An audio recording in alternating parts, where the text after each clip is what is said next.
Well, hello everyone. We are back once again for another episode of Radio Row, the fairly regular video podcast about Row Camp and the things that are happening there.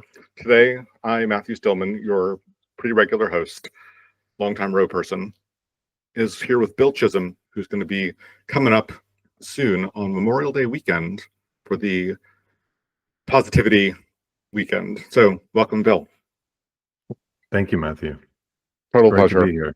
Yeah, it is. It's really good to be here, and I'm lucky to chat it before a little bit, and even before this call.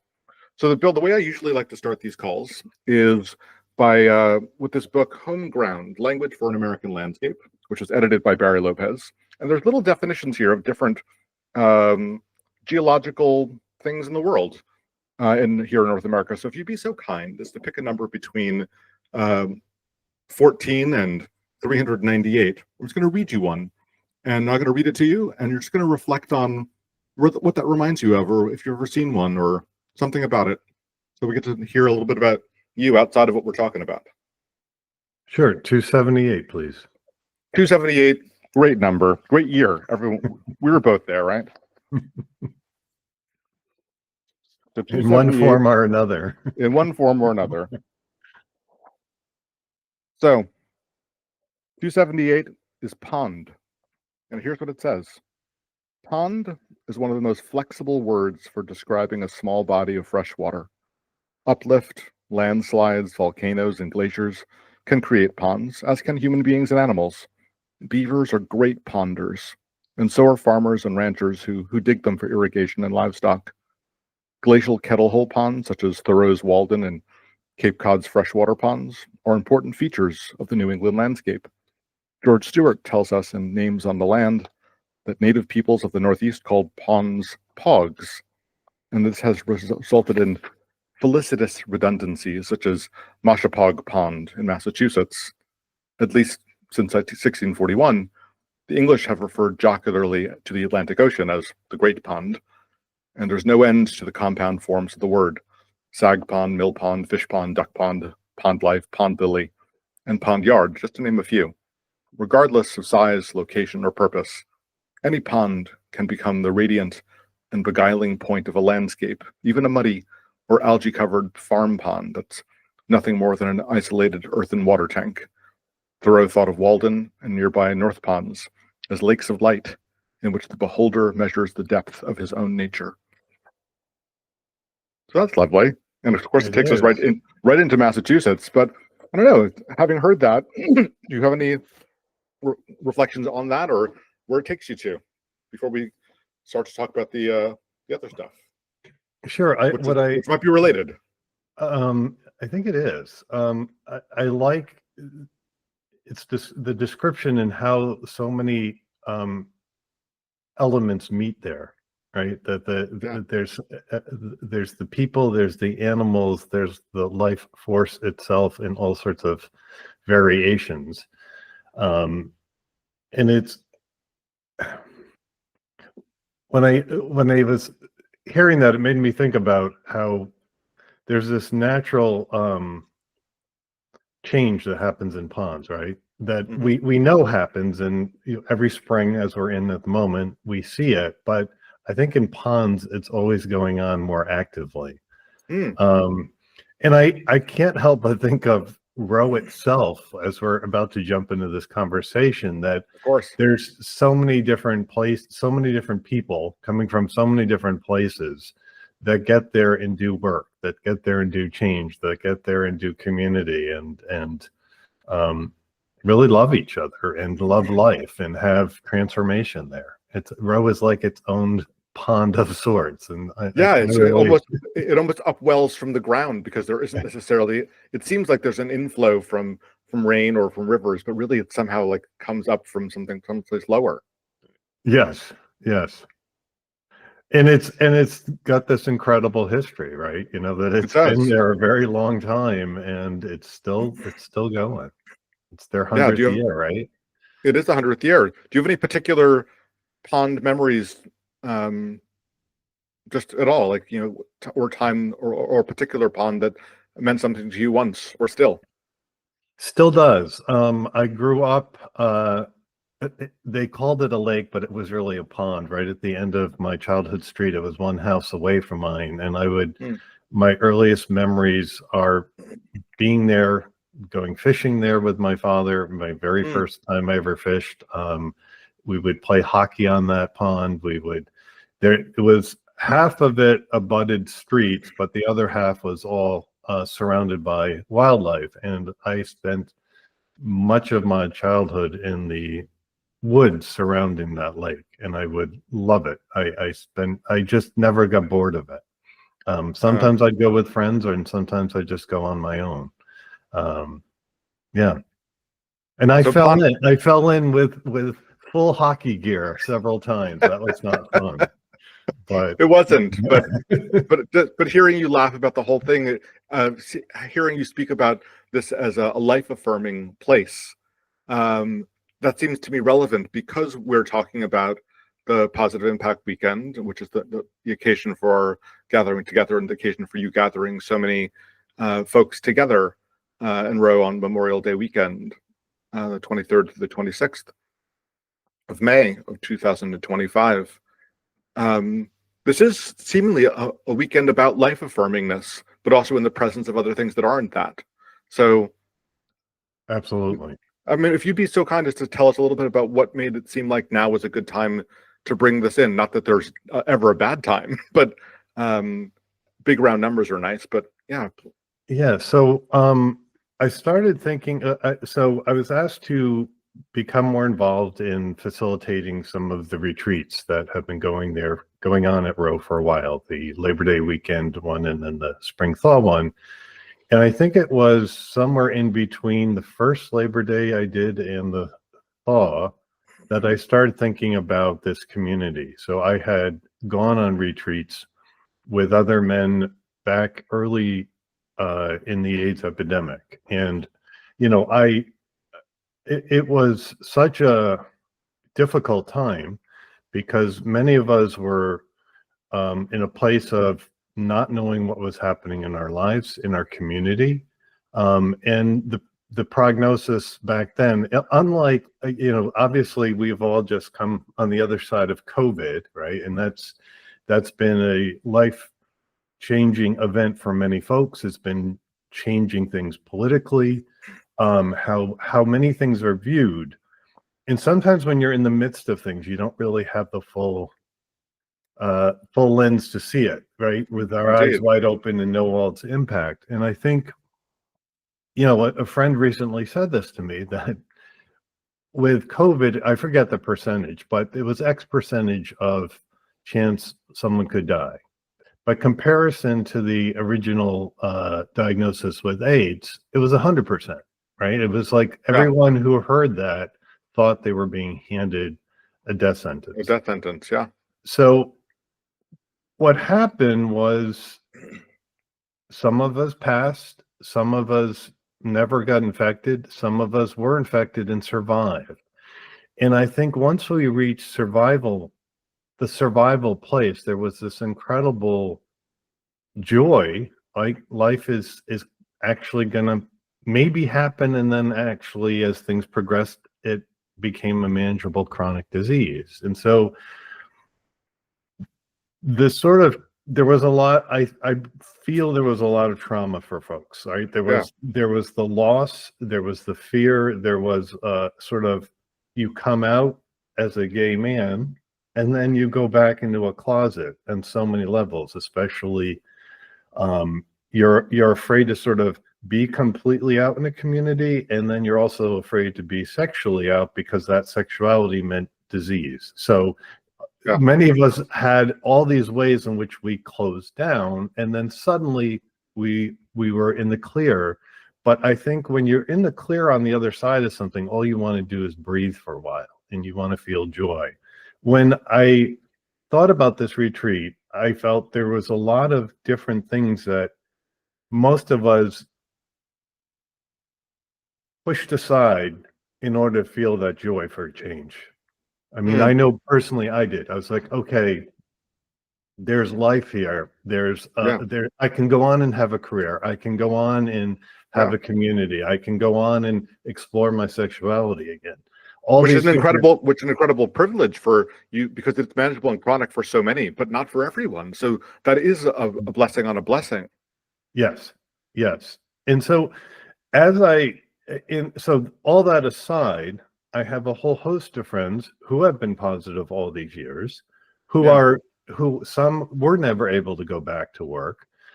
Some suffered great amounts of physical changes due to either the virus or the medications that were attempting to keep them alive. And those Sure. medications have gotten better and better, but many folks are dealing with permanent neuropathy. Neuropathies, yeah, I've heard this. There's other issues around bone density. There's issues around the toxicity in organs. So aging with this has now become its own thing, right? So Yeah. for any of us who've been on these meds for 30, 40 years now, that's a lot of medication Yeah. that many of us have been taking all these years. So To it's say nothing of the psychic impact of having to be in the swirl of all this. So it's both a biological and a psychological, not that there's a hard line between the two of them. Yeah. And based on what you're saying, I mean, not everyone who would come to this have necessarily were impacted at the stroke of 1985 when they were in the midst of it. This isn't just necessarily a gathering for people of that generation, I would gather. You nailed it, because in my mind, when I was conceiving of it, that's where I started. However, when I started talking to some folks about it, there was a fellow who came up to me and said, well, Bill, I've only been positive about 6 years now. However, I'm dealing with issues of disclosure. I'm dealing with issues of disclosure to a potential sexual partner, but also to my family. And I'm also concerned that I'm going to be on these meds for the rest of my life. And I've already started reading what these things do to you. And so, and that person could be 30 years old and not in their 60s. Yeah, exactly. And then there were other folks who came up to me and said, well, Bill, I was never positive, but I lost all my a friends brother. There's one fellow who's lost a brother and all his friends. There's another who lost his father because his father was one of what they used to label the innocent victims. The transfusions exactly, a transfusion. And so there's a whole range of people, and that was again one of those things no one wanted to talk about. Yeah, and that's regardless of how the heartbreak of the quote unquote innocent victim is its own night. I mean, yes. Oh God, like I'm kind of a little teary just even remembering that was a term that was used. Yeah, and still there was, I think, the shame around discussing that even for those innocent victims, so to speak. That it's like there's all these layers to this, that even if it was sort of culturally acceptable to get this through a transfusion, there was still all this baggage that went with the diagnosis, right? Because then you're jockeying to position, oh, well, I'm an innocent one, I'm not this, I'm not that, I am that. I didn't get it through sex, or I got it through IV drug use, or I got it, it's all this silliness, as opposed to this is just a disease that we're all trying to navigate as skillfully and with hope as we can. Yeah, I understand that. So this weekend together, it can't, you tell me, is it a structured program? We're going to be walking about issue X, issue Y, and issue Z, and we're going to sort of have group workings through these things that you and your co-presenter, Paul, are conceiving, or is it more open and free-flowing? What's your sense of how it's going to proceed? Because there are histories about the way you've done these workshops before, but there's also now, and the sort of aliveness of the current news, political, health economy, which is its own thing, which is being fracked. Yes. So I'm going to answer in several ways. Please. I've Start with one way, though. the one way is in comparison to the Labor Day weekend and the spring thaw, because there's something, there's a history there, right? There's this history of these guys who started during the epidemic coming together, Yeah. but that's all evolved and changed during these years. And as I've stepped into leadership there, I've thought there's a certain responsibility I have to that history. And so there's certain elements that have worked wonderfully and certain traditions that I felt are important to keep alive. The beauty of this retreat is it's starting from scratch. Yeah. So the plan is to take some of those same elements that I think are effective, but also be free enough to create something that's very different and meets the needs of this community, this other community. Which, I mean, obviously there's still a lot of crossover between these two communities. No, certainly. So yes, there'll be a series of workshops and structured events throughout the weekend, but the intention, the co-leader is Carl, and he and I have talked about this idea of remaining open. And so we have X amount planned, and we want it actually to be led by as many people who come. So I know there's certain people coming with certain skill sets, and we want them to feel free to offer something, because the more people build this together, the more it's going to meet the needs of the people coming. That being said, we have a lot in line already. When you say in line in terms of plans, or a lot in line of people showing up? Because I know there's a cap of 45 people who are there, so there is a sense of we want to have this thing be as wide as our arms can make it, as opposed to it being, for everyone in the world who feels like they were touched by this. So planned. Sorry to clarify. Yes, we have a roadmap of a plan through the weekend, definitely. Yeah. But we also have space to have new things be presented. And we'll discuss those with folks as we get closer. And we're pretty close. So we're having those conversations already. Yeah, of course you are. Of course you are. So this is a live thing. So obviously there's the historical people who've been involved with these groups. If this conversation between you and I is a little bit of a flickering, or maybe a little bit of a steady light, how would someone know if they gay men in North America aren't only defined by AIDS, but it's part of the vector of knowing that this is part of a life.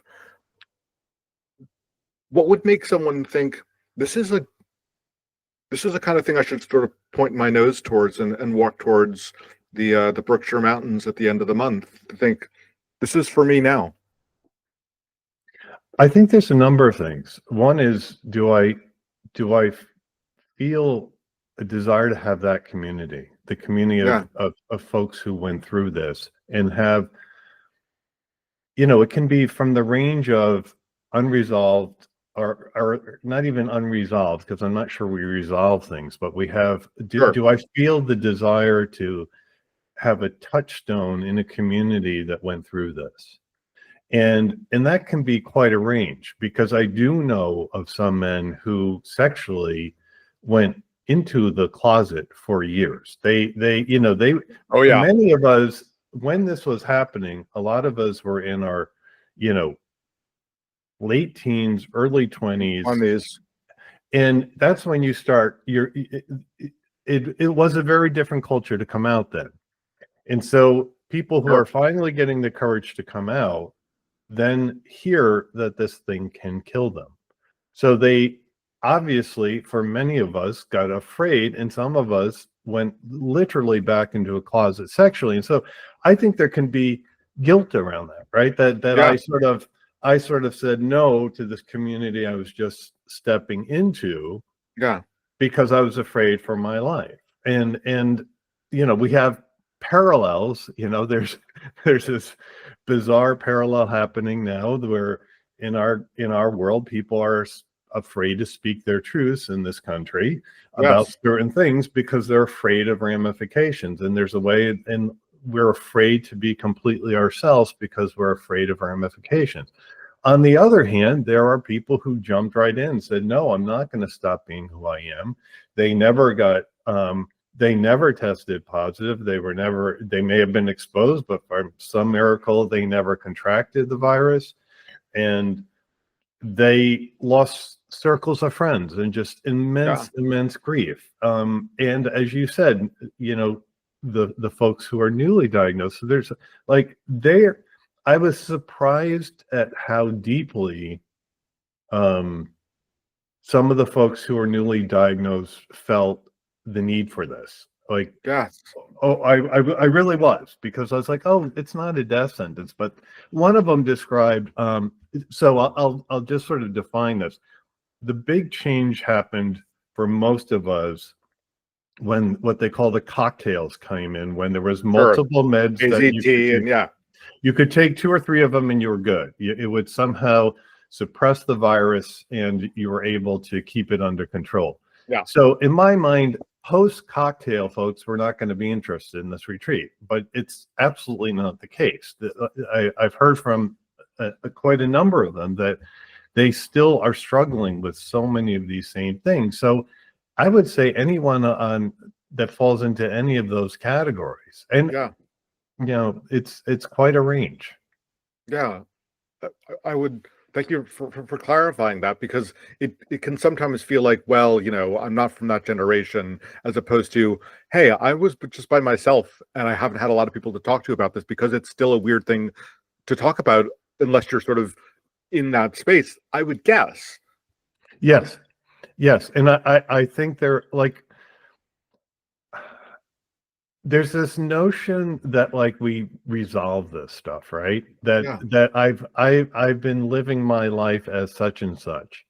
But I think the truth is there's always more to be resolved. There's always some level of internalized homophobia. There's always some level of internalized transmission phobia, like that. Even though I might clinically, many of us might clinically not be able to transmit, there's still that fear, because for years we were in that place of fear of transmitting to someone else.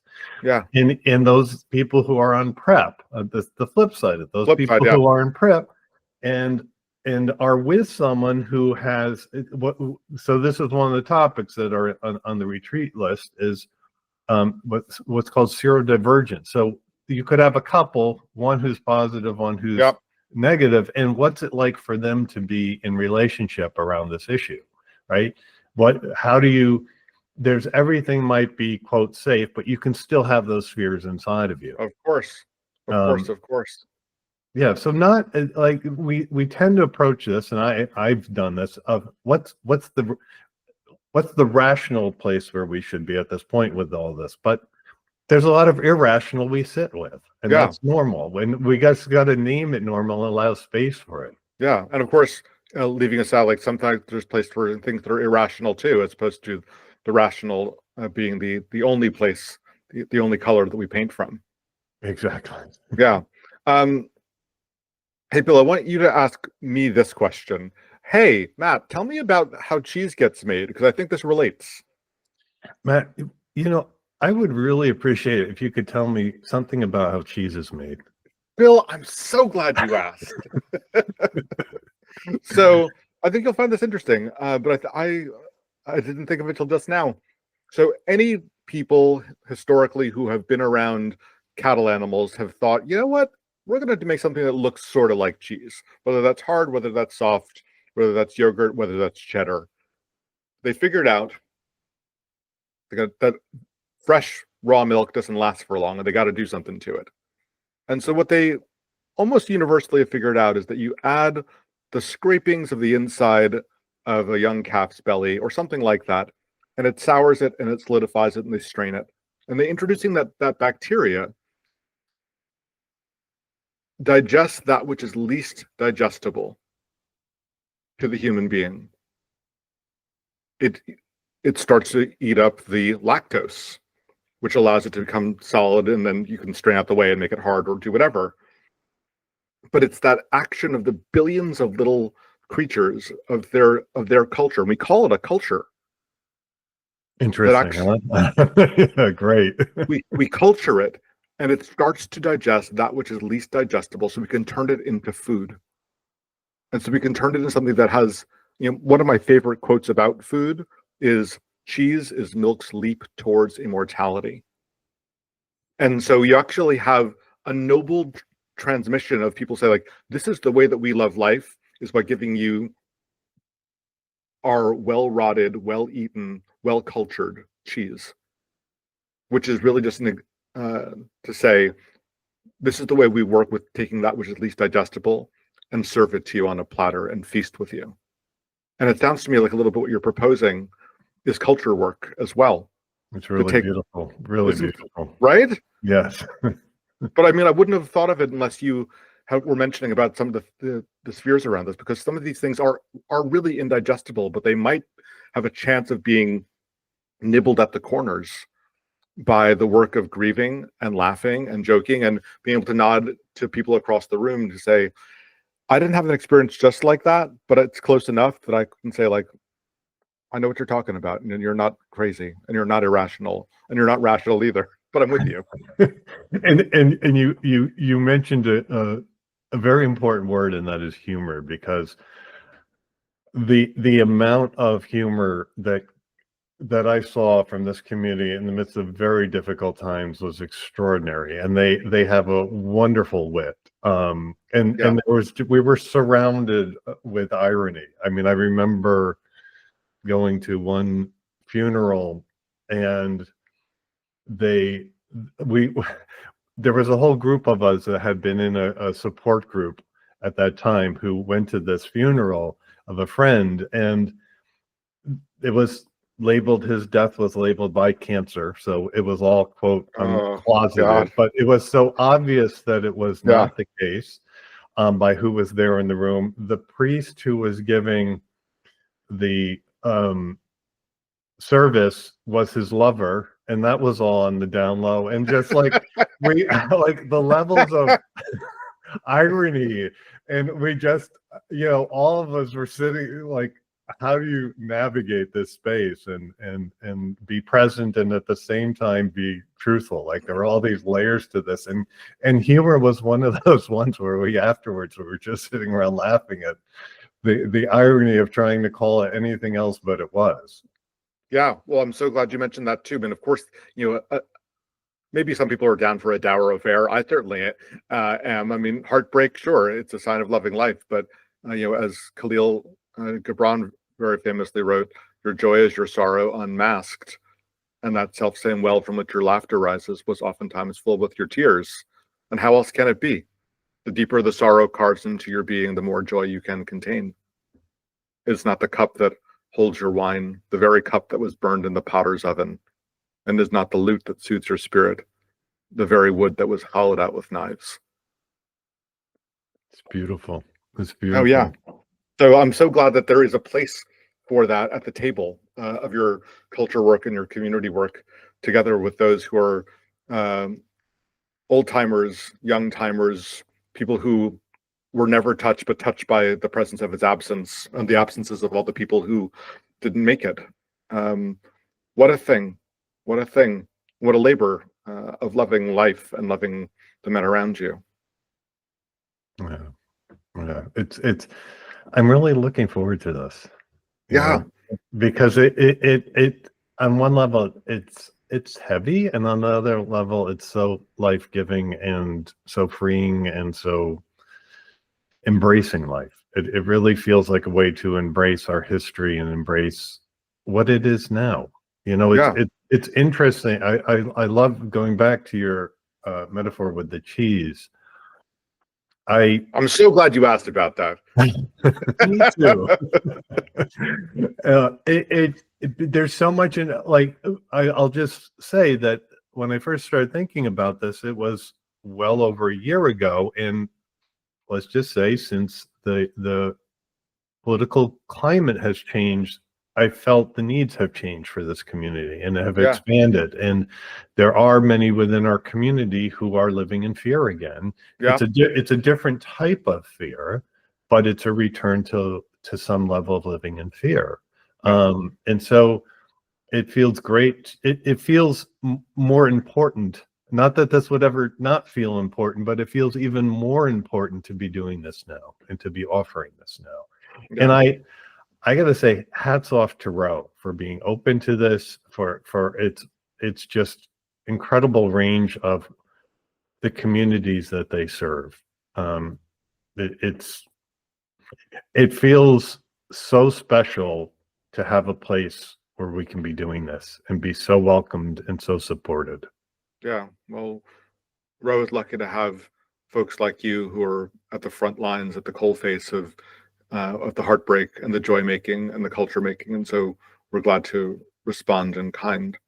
So, the Positive Impacts Retreat is the weekend of Labor Day. No, Memorial Day. Memorial Day. I've been doing that all the time. I cross. God, it's so easy. It's so easy. It's they're bookends of the summer. So Memorial Day, May 23rd, 24th, 25th, and 26th, and such goodness abounds. If you've somehow been in the echoes or in the main lines of the sound of HIV or AIDS, or just are heartbroken by the memory of it, please come. Are there any last things you want to send out blessings to, or to any whom's, to the ponds around you? Who knows? Or the ponds to come. The ponds that have gone and the ponds that are coming and that are existing and still coming, because I feel that's what this retreat is made up of. And we, part of why we wanted it to be on Memorial Day weekend was the memory of so many of our community who we lost, and it's a moment to honor them as well. It is. Well, bring all your hockey gear and fall into the pond of the Positive Impacts Retreat this Memorial Day weekend in May. It'll be well worth your time to have that touch for a few days with that community, and who knows where the tendrils of that community go from those few days together. Thank you so much, Matthew. My pleasure. All blessings to you, Bill, and to Paul. You'll get a chance to meet if you're listening to this and you decide to come. Until soon, this is Radio Rowe signing off. Talk again soon enough.